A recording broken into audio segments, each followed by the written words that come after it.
Hey everybody, welcome back! My nephew got wasted at the family barbecue and shouted, "She's just the bitter aunt who buys everyone off." Everyone giggled. I just drove home. The next day I quietly did this. And my nephew's life began to fall apart. It always starts the same way. My sister calls me the week before a family event and says something like, "It would mean a lot to mom and dad if you could come. And bring that fruit tart they like. Oh, and could you also cover the grill rental? I'll Venmo you later." She never Venmos me later. I still say yes. I'm 40. No husband, no kids. I never thought that would be a problem until everyone else in my family decided it was. I've built a good life for myself. Steady job in tech, nice house, dog named Ruby. But none of that matters to them. In their eyes, I'm the spare. The one who was supposed to make up for her lack of children by obsessing over everyone else's. And I did. For years. Especially with my nephew Tyler. Tyler is 21 now. I've helped him since he was a kid. Private tutors in high school. Rent money every month since he moved off campus. Paid off his used Honda. Bought him a laptop. All while my sister kept telling me it was the least I could do since I wasn't tied down. I didn't argue. I thought I was being generous. Supportive. I thought they appreciated it. Then came the barbecue. It was at my parents' house like always. Everyone was there. My mom, my dad, my sister Melissa, her husband Brian, their kids, our cousins, the usual parade. I showed up with a fruit tart and a $150 meat tray because, of course, there was a last-minute issue with the grill. My cardigan. Tyler was already drinking when I arrived. Not beer. I'm talking full-on whiskey, neat like he thought he was starring in a movie about being a reckless prodigy. He was surrounded by his younger cousins, acting like the cool older brother. I tried to smile, tried to ignore the little digs he threw my way all afternoon. Stuff like, "Jess, you still live alone? Man, that's crazy." Or, "You probably have the cleanest house on earth with no one messing it up." Then the moment. We were all standing in the backyard. Tyler was wasted by then. My dad had gone inside, Melissa was laughing too loud at something Brian said, and I was refilling my iced tea. Tyler stood on one of the lawn chairs, bottle in hand, and shouted something that got everyone's attention. He said, "You all know she's just the bitter aunt who buys everyone off, right? Like, come on. I mean, thanks for the tuition and the rent and the laptop, but let's be real. This is just her way of pretending she matters." Everyone laughed. Not loud. Not long. But enough. A few chuckles, some smirks. Melissa didn't even flinch. I didn't say anything. I didn't cause a scene. I didn't cry. I got in my car, drove home and sat in silence for an hour. Ruby curled up next to me on the couch, sensing something was off. And I just thought, this is what they really think. This is what I've been funding. That night I opened my laptop and made a list. A real list. Of every expense I'd covered for Tyler in the last 3 years. It totaled over $36,000. And that's when I decided I was done. Not just with the money, but with the version of myself that thought she had to keep paying to be respected. The next day I started making quiet moves. Tyler didn't know it yet, but his entire safety net was about to disappear. The first thing I did was cancel the automatic transfer I had set up for Tyler's rent. He'd never even asked for it. Melissa did back when he was starting college. She'd said, "It's just temporary until he finds his footing." That was 3 years ago. Every first of the month, $1,200 out of my account, no thank you, no update, nothing. I also emailed the landlord. Told her Tyler would need to take over full payment starting next month. She replied quickly, polite but clearly surprised. I didn't explain. I didn't owe anyone an explanation. Melissa didn't notice right away. Tyler definitely didn't. But I knew what would happen and I didn't have to wait long. 3 weeks later I got a call from him. He started with, "Hey Aunt Jess, I think there's a mistake with the rent," followed by a long pause waiting for me to jump in and fix it. I didn't. I told him it wasn't a mistake. That he was 21. That I had covered more than enough and it was time for him to be responsible for himself. He stammered something about how college was hard, how he had midterms, how I'd always said I wanted to support him. I told him I did. I had. But now I was done. There was silence. Then he hung up. Melissa called an hour later. No greeting. Just, "Are you seriously pulling this right now?" She said Tyler was stressed enough as it was, that I was putting him in a terrible position. She brought up how I never had kids, how I didn't understand what it meant to raise one. That part hit harder than I thought it would. But I stayed calm. Told her I wasn't doing this anymore. I wasn't the fallback parent. I wasn't the family A-team. I said I wished Tyler well, but I was out. She told me to think about it. I told her I already had. That week I got 3 texts from other family members. Cousin Amy said Melissa was venting to everyone about how Jessica's abandoning the family. Uncle Dave wrote me something vague about how we all need support sometimes. My mom just sent a heart emoji and said she hoped I was okay. No one asked what Tyler said at the barbecue. No one asked how I felt. Then came the final blow. A reminder email about Tyler's fall tuition. $16,087. Payment due in 2 weeks. I didn't pay it. I didn't reply. I let the deadline pass. Melissa called again the next morning. This time she was crying. She said Tyler's enrollment was on hold. He'd missed registration for his final credits. His financial aid was frozen because it was tied to my matching payment. He might not graduate on time. I listened. I said I was sorry. And I meant it. I was sorry it had come to this. Sorry it had taken me years to realize that the more I gave, the more they resented me for it. Tyler called that night. No apology. Just anger. Said I'd ruined everything. Said he was counting on me. That I'd let him down just to prove a point. That was the last time we spoke. Melissa sent a long message the next day, full of guilt trips and half-baked insults. Then silence. Weeks passed. I started sleeping better. And for the first time in a long time I began thinking about what I wanted. I expected the silence. What I didn't expect was how peaceful it would feel. No more late-night Venmo requests from Melissa. No more cryptic texts from Tyler asking if I could spot him for something small. No more guilt. No more pressure. I'd wake up in the morning and feel light. Like someone had quietly lifted a weight off my chest while I was sleeping. At first, the family group chat went suspiciously quiet. No recipes. No political arguments. Not even those grainy low-res photos from my mom's garden. It was like they decided to freeze me out, see how long I'd last. I think they thought I'd crack. That I'd come back a few weeks later apologizing for my mood and offering to cover spring tuition or help Tyler find a new apartment. I didn't crack. Dad, I booked a trip. Nothing major. Just a solo weekend to Mendocino. I got a little cottage through one of those sites, packed a book I'd been meaning to finish for 2 years, and didn't tell anyone I was going. I walked along the cliffs, ate dinner alone at a place with white tablecloths and real candlelight, and for the first time in forever no one needed anything from me. A bartender named Lucas asked me what I did for fun. I couldn't answer. I froze. I realized I didn't have anything that was mine. Not really. Everything in my life had revolved around being useful. When I got home things had shifted. Melissa posted some vague quote about betrayal and family not being about blood.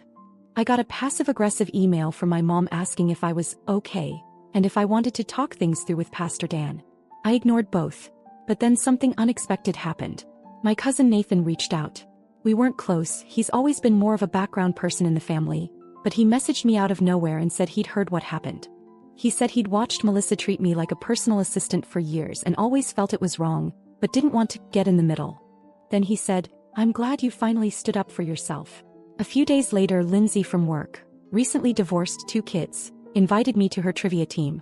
It was at this dive bar near the office. I said yes. It felt small, but it was something. The second week I went, there was a new guy at our table. Derek. He was 32. Quiet but confident. He ordered an obscure local beer, answered every geography question without hesitation, and smiled at me like he saw right through my sarcasm. After trivia, he walked me to my car and asked if I liked tacos. I said yes. The next night he picked me up in an old Jeep and we ate tacos in a park and talked until it got cold. He kissed me before I got out of the car. Then he said, "I hope that wasn't weird." It wasn't. We started texting more. Then seeing each other more. A few weeks in, he stayed the night. The next morning I made coffee and we stood in my kitchen barefoot like we'd done it 100 times before. It was natural. Easy. Melissa must have noticed. She lived 5 blocks away and I'd seen her car cruise past my street more than once that week. So, like she was checking for something. 3 nights later, Derek's car was in my driveway again. That's when everything cracked open. The morning started like any other. Coffee, a quiet house, Derek still asleep upstairs. I was halfway through making scrambled eggs when I saw her. Melissa, standing at the edge of my driveway like she owned it. No warning. No call. Just arms crossed, sunglasses on, staring at Derek's Jeep in my driveway like she was inspecting a crime scene. I opened the front door but didn't say anything right away. She didn't wait for an invite. "So this is what you're doing now?" She walked right up, eyes flicking toward the upstairs window like she expected to see something scandalous. I stayed still. "You really think this is going to last? Some guy almost 10 years younger, probably just using you for a place to crash and someone to sleep with?"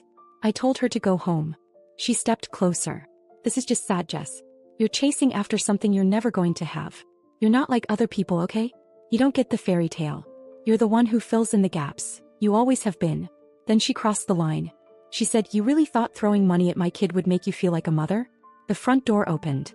Derek stood there barefoot, wearing my robe, holding his coffee like he just stepped into the middle of a bad sitcom. He looked at her calmly, didn't say anything for a beat. Then quietly, "You need to leave." Melissa blinked like she couldn't believe he was real. Like she'd imagined some scruffy, unemployed rebound guy and was now facing something she couldn't dismiss. Derek didn't raise his voice, didn't posture, he just stood there, steady and solid. And for once, Melissa had nothing to say. She turned, walked off the property, and drove away without slamming the door or spinning her tires. Inside, I sat on the couch, heart still thudding in my chest. Derek sat next to me and didn't ask anything. He just reached for my hand. I felt embarrassed. Not because of what she said, but because I'd let her take up that much space in my life for that long. An hour later, I checked my phone. My mom had sent me an email. 3 paragraphs of carefully worded disappointment. She said Melissa was deeply hurt, that Tyler was still trying to recover, and that I needed to consider how my choices were affecting the family. At the very end, she wrote, "This isn't the Jessica we know." I stared at those words. They were right. The Jessica they knew would have sent another tuition payment out of guilt. Would have driven over to Melissa's house and apologized for causing tension. Would have spent the next 6 months trying to earn back the approval of people who only showed up when there was something to take. That Jessica was gone. That afternoon, I opened my laptop and clicked on a listing I'd been eyeing for weeks. A small coastal house. Big porch. Quiet neighborhood. 3 states away. I'd already emailed the realtor once. I sent another message. "I'm ready to move forward." Then I opened another tab. I looked at my own house. The one I'd bought 15 years ago. The one I'd filled with holiday dinners and gifts I couldn't afford. I took a picture of the front lawn and uploaded it to a Sell Your Home site. I filled out a request for an appraisal. 2 hours later, a moving company called me back. I didn't tell my family. Not yet. I just went upstairs, climbed into bed next to Derek, and for the first time in years, I didn't feel like I was running from something. I felt like I was finally running towards something. The strangest thing about deciding to leave was how quiet everything became. I didn't expect it. I thought there would be more backlash. More calls, more accusations, more pleas wrapped in guilt. But once Melissa realized I wasn't reacting anymore, she stopped pushing. Tyler never followed up on the screenshot he'd sent of the overdue balance. Not a word from him since. My mom called once, left a long voicemail about how she wished we could all go back to the way things used to be. I never returned it. I started sorting through every drawer, every closet. It was like peeling away layers of someone else's life. A life I didn't even remember choosing. Old birthday cards from Tyler with barely legible signatures, leftover party favors from years of hosting Thanksgivings, a box full of receipts from things I'd paid for but couldn't remember buying. One night, I found a folder tucked in the back of my filing cabinet. Inside was the first invoice for Tyler's SAT tutor. 6 years ago. I'd paid $3,800 up front. I laughed. Then I shredded the whole folder. Derek started spending every night at my place. He helped me patch up holes in the walls, sold some of my old furniture online, made me breakfast while I sorted through paperwork. Sometimes I'd catch him watching me like he was waiting for me to fall apart. I didn't. Not because it wasn't emotional, it was. But because the grief had already passed. What I felt now was a kind of quiet clarity. I had nothing left to prove. Not to them. Not to myself. I listed the house and it sold in 4 days. Full offer. No inspection. I was brushing my teeth the morning after I signed the sale papers when I got the message. Melissa again. One line. "You think you won, but you just guaranteed no one will ever show up for you." I stared at it for a full minute, then deleted it. Later that day, I ran into my mom at the grocery store. Total accident. She was in the produce section holding a bag of oranges and she just froze. I thought she might walk away. But she didn't. She asked how I was. I said I was okay. She asked if I'd really sold the house. I nodded. She asked if I'd thought about Tyler's future. I told her I'd thought about it every day for years, and that's exactly why I was walking away. Then she said something that stuck with me. "You know your sister's never going to get over this." I looked at her and said, "Maybe she's not supposed to." That night, Derek and I sat on the floor in the empty living room, 2 camping chairs, a takeout pizza, 1 last bottle of wine. He reached into his coat pocket and pulled out a key. Not to his apartment, to the new house. He'd already signed the lease. He said, "This doesn't have to be just your restart. It can be ours." I didn't cry. I just took the key and put it on my keychain. The next morning, before the sun came up, we loaded the Jeep. Ruby hopped in the back like she knew something was changing. I stood in the doorway for one last second, just to make sure I felt what I thought I'd feel. Relief. No sadness. No regret. Not because there hadn't been good memories in that house. There had. But because I'd spent too long staying where I wasn't valued, waiting for people to see me for who I was. And now I was done waiting. We pulled out of the driveway and didn't look back. I wasn't just leaving a house. I was leaving the role I'd been cast in. The bitter aunt, the fixer, the one who was always available, always quiet, always convenient. I was done being convenient. We moved into the new house on a Tuesday. It was raining, the soft, steady kind that makes everything smell like earth and something new. The neighborhood was quiet, older homes with big porches and neighbors who nodded instead of asking questions. The ocean was a 10-minute walk. I unpacked my kitchen first, then my books. Derek set up a coffee corner by the window. Ruby explored every inch of the backyard like she'd been waiting her whole life to claim it. It didn't feel like a fresh start. Felt like the first real start. Derek was working remote, same as me. Our routines slowly braided together. Coffee in the morning. Walks in the evening. Sunday breakfasts with no noise, no obligations. We'd go into town sometimes, sit at a cafe where no one knew us. Once the waitress assumed we were on our honeymoon. I didn't correct her. We talked about marriage. We didn't rush it. I didn't need the title to know he was home. One night, maybe 3 months after we'd settled in, I got a letter in the mail. No return address, but I knew the handwriting. Melissa. Inside was a single photo. One from that barbecue. I was off to the side holding a plate, smiling. Tyler was laughing with someone in the background. I remembered that moment. I'd made a joke about forgetting the napkins and everyone had laughed like it was the funniest thing in the world. I remember thinking, this is what family looks like. She hadn't written anything else. Just the photo. I didn't reply. A few weeks later, I heard through my cousin Nathan that Tyler had dropped out. Took a break that turned into something longer. He'd moved back in with Melissa. Apparently, he was working nights somewhere, still blaming everyone but himself. Nathan said, he keeps waiting for someone to bail him out. I didn't ask for more. I didn't need to know. That part of my life was a closed door. I didn't lock it out of anger. I just didn't want to live in a hallway anymore. Stuck between rooms waiting to be let in. And for the first time in a long time, I stopped thinking about what I'd lost. I started thinking about what I could build. I started gardening. Small stuff. Tomatoes, basil, lavender. I joined a local book club. I hosted a dinner with actual candles and mismatched plates, and no one criticized the wine. Derek and I took a weekend trip up the coast. We got caught in the rain. We danced in the hotel room to music playing from his phone. He looked at me like I was the best part of the story. And maybe for once I was. Somewhere back home, my sister is probably still telling her version of things. That I gave up. That I walked away from the people who needed me. But she's wrong. I didn't walk away from them. I walked toward me. And I'm not sorry. Not even a little. Sometimes I still get the urge to check their social media. Old habits. But I don't. I've learned that peace isn't something you stumble into. It's something you protect. Some nights I sit on the porch watching the sun drop behind the trees, and I think about how long I stayed in a place that never saw me clearly. How long I confused obligation with love. Now I know better. And knowing better has made all the difference. Has made all the difference. Has made all the difference. He was laughing and joking about how he was only marrying me because it was the right thing to do, and he wasn't sure if he truly loved me.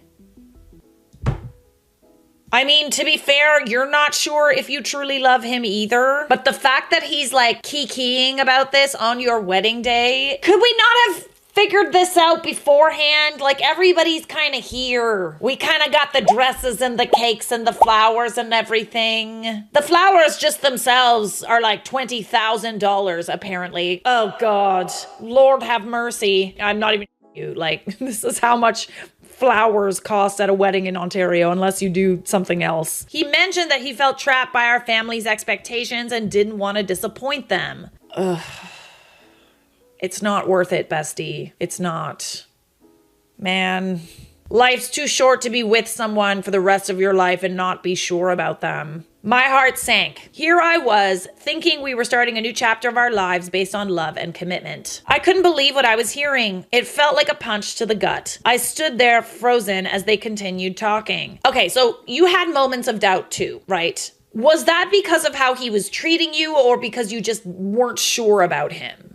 I stood there frozen as they continued talking. My husband said he hoped he could grow to love me and that maybe marriage would fix things. Marriage is not a band-aid. A ring is not a shut up. Fix things before you get engaged, not after. The best man didn't seem shocked or surprised, which made me think they'd had this conversation before. Oh, wow. Okay, so everybody knew except you. God. Great, got it. Devastated, I decided to take a moment to myself and process what I'd just heard. I went back to the bridal suite, tears streaming down my face. That's when I saw his phone on the dresser, buzzing with notifications. Oh, he cheating. Oh, he cheating for sure. I know it was wrong, but in my state of shock, I picked it up and unlocked it. What I found next was a complete shock.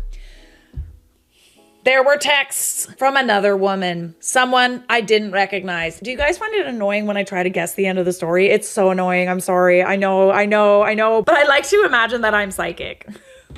I'm not psychic. People are just predictable. I've heard this story before. She was congratulating him on the wedding, but also expressing her frustration that he was going through with it. There were photos, intimate messages, and even plans